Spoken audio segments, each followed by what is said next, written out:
հետաքրքիր էր, չէ՞։ Հիմա անցնենք երկրորդ փորձին։ Մեզ անհրաժեշտ է փուչիկ, ձեռնոց, քացաղ եւ սոդա։ Փուչիկից մի մատ առանձնացնենք եւ մեջը սոդա լցնենք։ Ձեռնոցից։ Հետո մատը կապ ենք գցում։ Ահա, կապեցիք։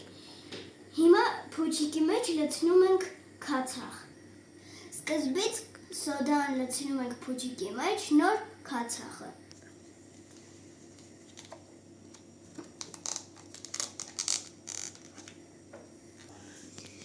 Հետո փուչիկի մեջ ձագարով լցնում ենք քացաղ մի քիչ։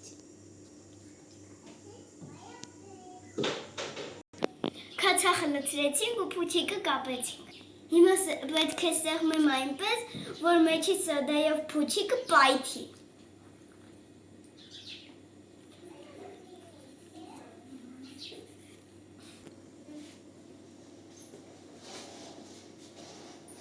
Շատանում է փուչիկը։ Քացախը ու սոդան իրար հետ փոխազդեցին ու օդ արձակվեց դրա։ Հիմա փուչիկը փչվում է այդ օդից։